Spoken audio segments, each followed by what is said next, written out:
warahmatullahi wabarakatuh.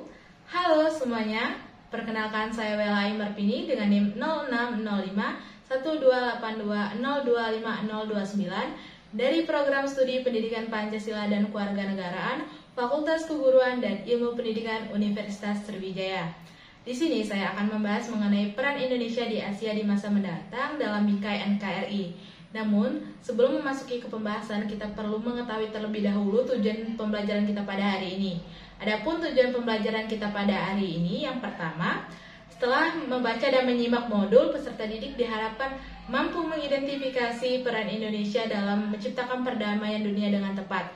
Yang kedua, setelah menyimak penjelasan dari guru, peserta didik diharapkan mampu menganalisis peran Indonesia saat ini di kancah internasional dengan tepat. Pada pembahasan kali ini, pertama kita akan membahas mengenai peran Indonesia dalam menciptakan perdamaian dunia melalui organisasi internasional. Organisasi internasional memiliki peran dalam mewujudkan perdamaian dunia, yang mana secara umum organisasi internasional dapat diartikan sebagai organisasi yang berkedudukan sebagai subjek hukum internasional dan mempunyai kapasitas untuk membuat perjanjian internasional. Indonesia terlibat dalam berbagai organisasi internasional. Hal ini menunjukkan bahwa Indonesia memiliki komitmen dalam menciptakan perdamaian dunia. Terdapat beberapa peran Indonesia dalam organisasi internasional untuk menciptakan perdamaian dunia, di antaranya Indonesia di Perserikatan Bangsa-Bangsa atau biasa disebut dengan PBB. Beberapa peran Indonesia di Perserikatan Bangsa-Bangsa di antaranya yakni yang pertama, melanjutkan kontribusi pemerintah Republik Indonesia dalam upaya mewujudkan perdamaian dunia melalui memperkuat ekosistem atau geopolitik perdamaian dan stabilitas global dengan mengedepankan dialog dan penyelesaian konflik secara damai. Yang kedua, membangun sinergi antara organisasi-organisasi regional untuk menjaga perdamaian dan stabilitas di kawasan. Ketiga, meningkatkan kerjasama antara negara-negara dan Dewan Keamanan PBB untuk mengatasi terorisme, ekstremisme, dan radikalisme. Dan yang keempat, pemerintah Republik Indonesia juga akan berusaha untuk mensinergikan upaya penciptaan perdamaian dengan upaya pembangunan yang berkelanjutan. Kedua, peran Indonesia di ASEAN. Indonesia banyak berperan aktif dalam berbagai organisasi internasional, terutama di kawasan Asia Tenggara.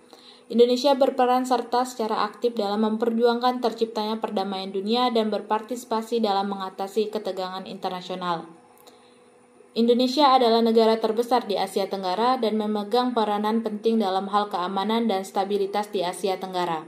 Indonesia mempunyai peranan besar dalam membentuk kesepakatan untuk stabilitas regional dan perdamaian yang mana sesuai dengan pembukaan Undang-Undang Dasar Negara Republik Indonesia tahun 1945, yakni ikut melaksanakan ketertiban dunia, perdamaian abadi, dan keadilan sosial.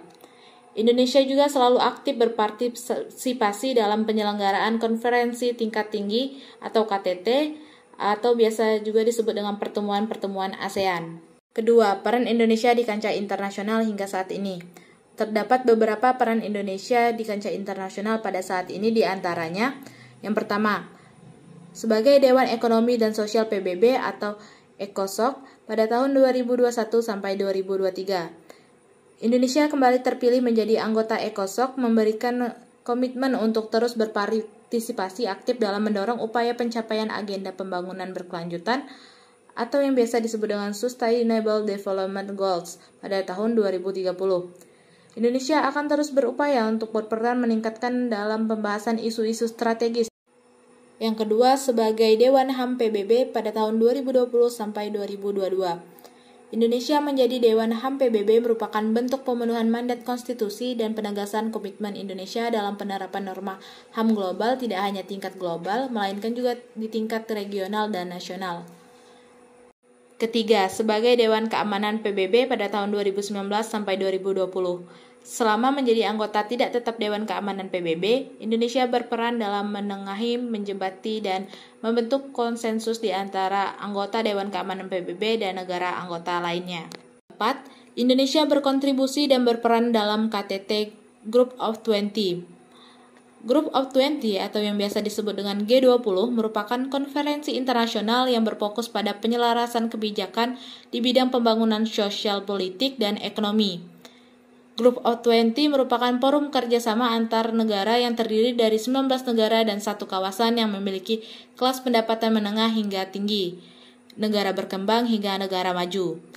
Pada tahun 2020, Indonesia terpilih menjadi presidensi Group of 20 selama satu periode. Pada kegiatan Group of 20 ini, Indonesia mengundang seluruh dunia untuk bangkit bersama agar tercapai pemulihan bersama tanpa adanya suatu negara yang tertinggal di belakang, dan mendorong kebijakan pertumbuhan ekonomi yang lebih kuat dan berkelanjutan.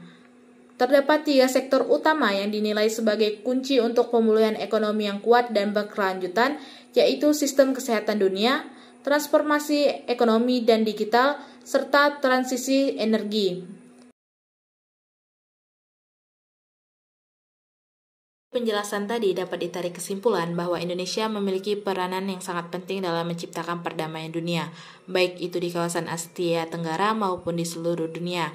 Hal ini karena Indonesia tergabung dalam organisasi internasional dan sesuai dengan tujuan bangsa Indonesia yang tertera pada pembukaan Undang-Undang Dasar Negara Republik Indonesia alinea keempat, dan telah banyak juga peranan yang dilakukan oleh Indonesia untuk menciptakan perdamaian dunia hingga saat ini. Itulah tadi penjelasan mengenai peran Indonesia di Asia di masa mendatang dalam BK NKRI. Semoga materi yang saya sampaikan dapat dipahami dengan baik dan dapat bermanfaat untuk kita semua. Saya akhiri, wassalamualaikum warahmatullahi wabarakatuh.